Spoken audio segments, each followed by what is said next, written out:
Warning, censorship. Warning, censorship.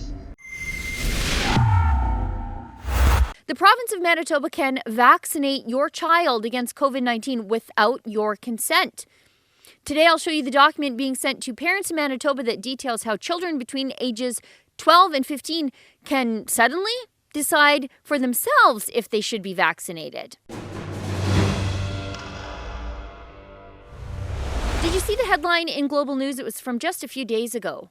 All Manitobans 12 and up can now book Pfizer COVID vaccine appointment. Manitoba has opened up COVID-19 vaccine eligibility for all Manitobans aged 12 and up. Young people have seen the serious effects that COVID-19 has had on their lives, their friendships, families, and communities, said Manitoba Health Minister Heather Stefanson. Oh, Heather, has it really been COVID-19 that caused those problems or the government COVID-19 lockdown? Anyway, whatever you think about COVID-19, whatever you think about the vaccines and the efficacy and the safety of them all, let's just set those issues aside for a second and talk about the macro issue here beyond COVID-19 of the government allowing 12-year-olds to consent to invasive medical procedures without their parents knowing, because that's what's happening here. Let me show you.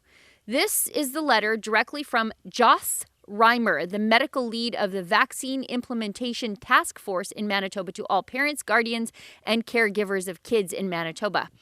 Let's read it together. It's dated May 14th, 2021.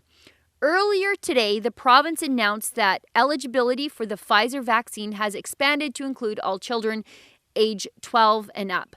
Currently, this vaccine is available at super site locations and urban Indigenous clinics located throughout the province. Now, here's where we get into kids who still play with Barbies and Hot Wheels making medical decisions for themselves. All eligible young people aged 12 and older or their parent, guardian, or caregiver can book an appointment. Hold on. So kids 12 and older can book a medical appointment for themselves. I thought that was possibly just a weirdly worded sentence where I could have been misreading it until I got to the next paragraph here. We have attached a consent form for you and your child to review. Please fill it out, sign it, and bring it to your appointment. Youth aged 16 and 17 can complete and sign their own consent form. Hold up. Those are still minors. They're not able to vote. They're not supposed to be making medical decisions. But I guess all things considered, at least they're older, especially when you look at this next sentence. Youth aged 12 to 15 can have a parent, guardian, caregiver sign the consent form for them. Well, I should hope so, that sixth graders aren't signing medical consent forms. But the next sentence, friends, it's crazy. Youth aged 12 to 15 can also attend their appointment without a signed form and will go through the informed consent process with an on-site clinical lead to assess their ability to consent on their own. No, you absolute weirdos. They can't consent on their own. They're 12 to 15. They can't consent to medical treatment. They are little kids. And for good measure, it says that parents are welcome to accompany their children to their vaccine appointment, but it's not required.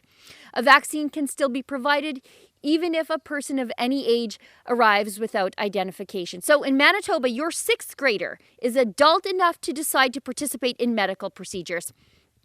What can possibly go wrong? For Rebel News, I'm Sheila Gunn Reid. Friends, YouTube has completely demonetized us. It is only a matter of time before they deplatform us altogether. We'd love to stay in contact with you, though, if that happens. Please go to rebelnews.com. On the landing page there's a little pop-up. It asks you for just a little bit of information from you, and we'll use that to stay in touch with you if something ever happens to us here on YouTube, because I promise you, it absolutely will.